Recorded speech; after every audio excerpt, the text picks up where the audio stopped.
Let's talk about what makes Sarah Bareilles and Elton John's performance of Gravity awesome. Hi, I'm Dr. Mark, and I'm going to help you sing and perform more like the top artists around the world. I'm a professional voice teacher, performance coach, and opera stage director. I've helped thousands of singers around the world learn the techniques and methods that got the top singers to where they are. So I've been asked quite a few times here on YouTube, who are the people you really like to listen to? Essentially, who's on your playlist? And my playlist is really eclectic. I like a lot of different people. I do like the people that I react to and review a lot, but we all kind of have these comfort singers, the ones that we go to, that we want to listen to if we are just working or we're just driving home and need to decompress. We kind of have these people that we keep going back to, right? One of my favorite people to listen to that I can listen to almost any time and that I go back to over and over again is Sarah Bareilles. I think that she does an awesome job of telling stories, of communicating and writing songs that I connect with. I just dig it. I connect with it. So I've never watched this performance live before. I also love Elton John and think he's an amazing performer and I love his voice. So let's see what makes this particular video so awesome.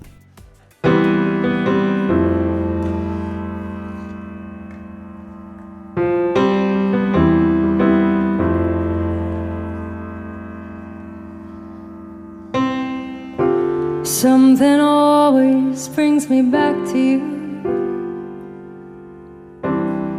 It never takes too long. Okay, so time out here.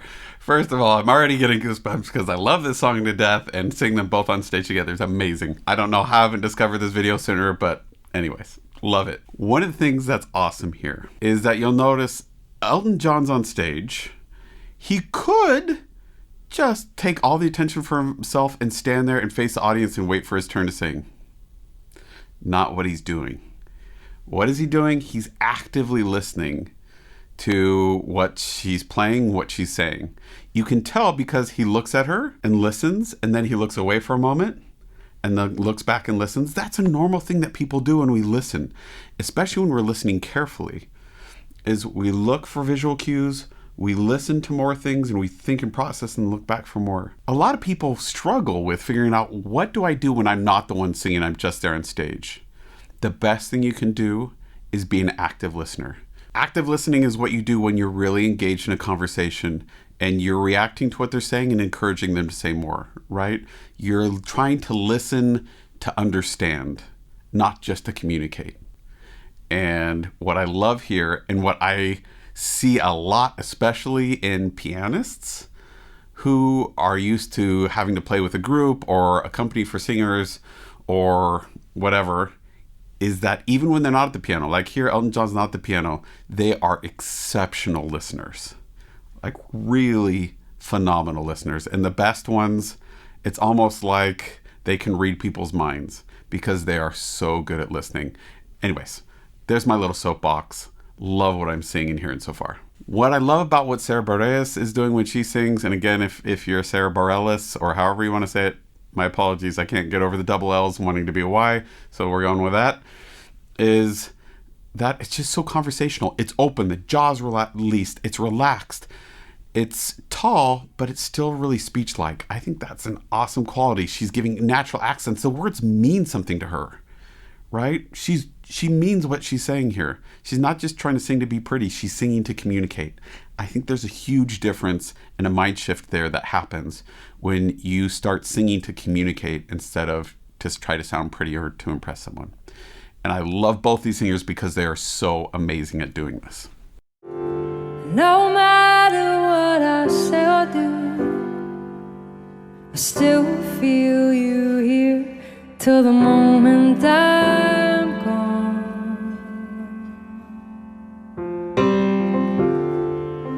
You hold me without touch, you keep me without chains. Okay, so something I want to point out there is if you were to notate these notes, they wouldn't necessarily fit directly into a measure. You wouldn't be able to note them exactly precisely how she's doing it. Why? Because the important syllables, and especially the most important word that has the most important syllable, is stretched.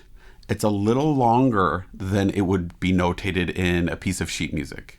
And like on the word without, so it's a strong syllable followed by a weak one. With is strong, and then out is weak. Without. You'll notice that with she makes a little bit longer, and out she robs and steals some time from. The key there is that the tempo, the pulse is staying consistent.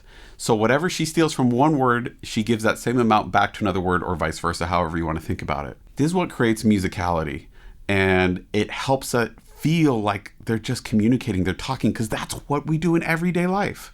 You'll notice in everyday life, I stretched every, right? And so if we can do that and let ourselves really emphasize the important ones, but even more importantly, throw away the unimportant ones a little bit more, we're going to get this lyric quality that is just so captivating and really pleasant to listen to, and it helps us to understand the words and what they're trying to say. So love it. I never wanted anything so much than to drown in your love and not feel your rain. Notice upper two smile, jaw release, ah in the back. Speech like from back molars forward. Just saying. Set me free, leave me be. I don't want to fall another moment into your gravity.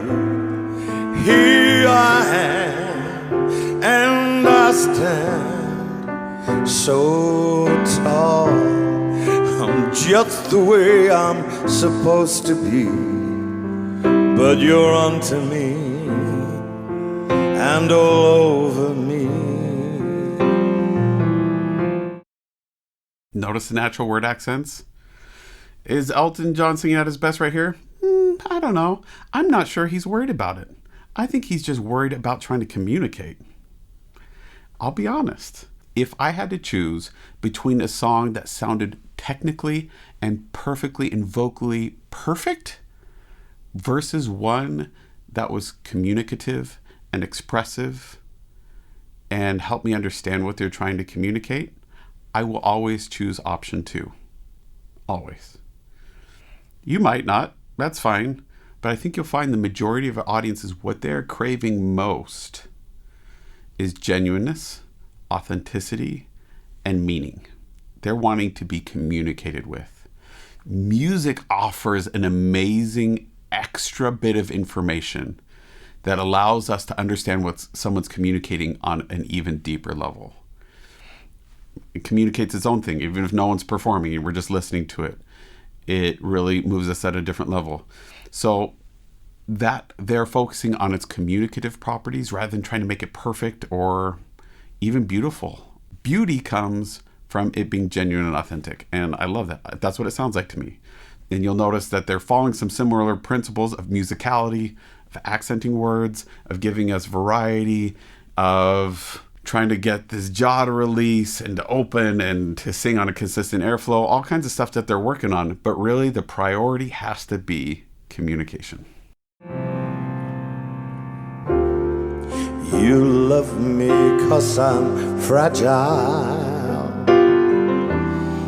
When I thought that I was strong, you touch me for a little while, and all my fragile strength is gone. Okay, so time out. Elton John usually is behind the piano, right? He's all exposed here, and this is a song that is pretty sparse accompaniment underneath. It leaves him vocally really exposed. What I love that I'm seeing is he's just letting himself stand there like a normal person. He's not trying to do all kinds of crazy stuff. At this moment, he's taking the stance that's really strong because he really means what he says, and I wouldn't be surprised that if Elton John was just saying this and not speaking it, if he'd do exactly the same thing. Maybe I'm wrong, but I wouldn't be surprised. He's trying to not oversell it, to ham it up. He's just trying to be as vulnerable and open as possible. And it tells. He's just being a real person. Set me free, leave me be. I don't wanna fall another moment into your gravity. Here I am, and I stand so tall. I'm just the way I'm supposed to be, but you're onto me and all over me. I just feel like he's talking to me, that he's sharing something deep that means something, that like these words mean something to him, right? If they don't, he's doing a good job at helping me feel like they do. My brain's going through all different things of what I think he's really meaning and saying, and what might be going on through his brain and my brain, and I just feel like he's a normal guy talking to me, and I love it. I love it. I live here on my knees as I try to make you see that you're everything I think I need here on the ground. But you're neither friend nor foe, though I can't seem to let you go. The one thing that I still know is that you're keeping me down.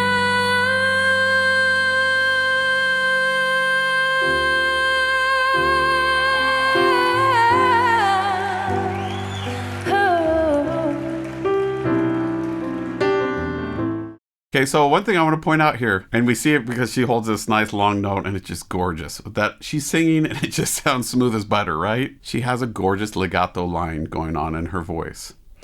How can you practice? How can you get that same thing? Well, there's a few things. First thing I'm going to suggest that you do is imagine that there's something between speaking and singing that's somewhere akin to being a Baptist preacher or a radio guy, where what we're doing all the time is we just kind of make it sound like it's all one long word and it just all starts blending right into one another. A radio guy might not sound like this all the time, but if we're a preacher, we might, right?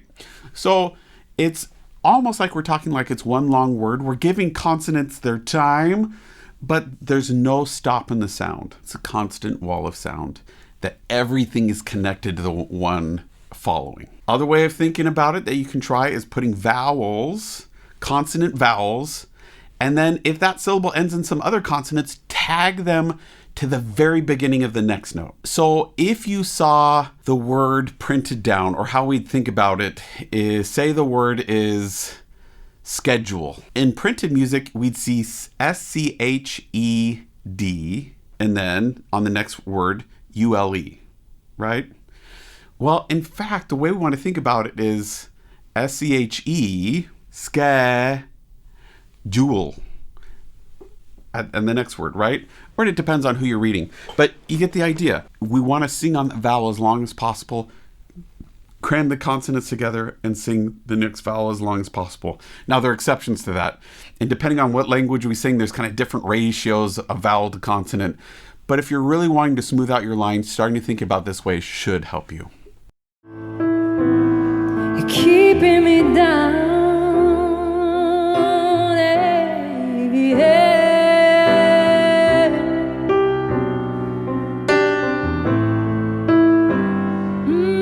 You're on to me and all over me.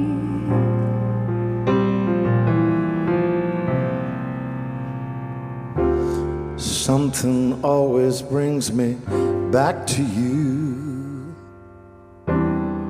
It never takes too long.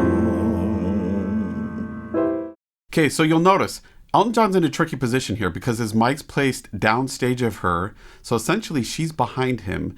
In this conversation, they're playing it so they're talking to each other, which is really effective and works really well. And it reads really well to the audience. So how does he still sing to that mic, let the audience see in, and still make it clear that he's talking to her? It's how his torso is relating to her. So you notice his face is out, but his torso's turned towards her. Common stage technique that we use all the time, especially in opera, is that our torso and where it points relates to who we're talking to, even if our face isn't pointed to them. Cool.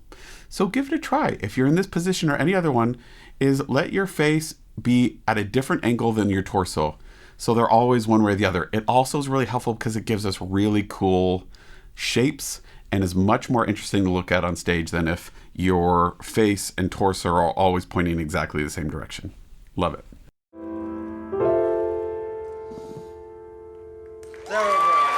Thank you so much.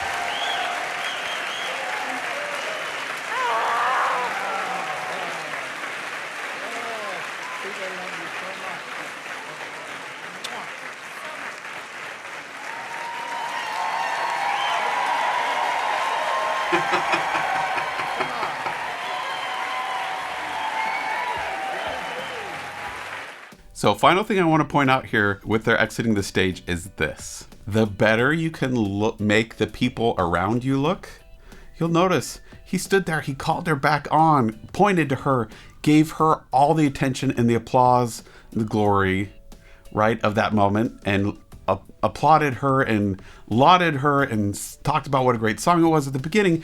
He tried to make her look as good as possible. All it does is make everyone look better. It makes Elton John look better, it makes her look better, and it makes us love them both all the more. So when you're up on stage, find every way you possibly can to make the people around you look good. You'll notice he didn't play himself down, he didn't berate himself, he didn't talk negatively about himself. It wasn't a matter of putting himself down, it's a matter of putting his sole attention on making the people around him look excellent. And they were both excellent. I mean, clearly consummate performers who are phenomenal communicators. Let me help you find your voice. Whether it's as a singer, performer, or both, let me help you sing easier or perform at a more consistent, genuine, and authentic level. You can book a time with me at foundyourvoice.com. You can also send me a short video or audio clip for me to react to or give you feedback on at wizio.com. Don't forget to click like and subscribe, comment down below with what you liked, what you learned, and other songs that you want me to react to. See you next time.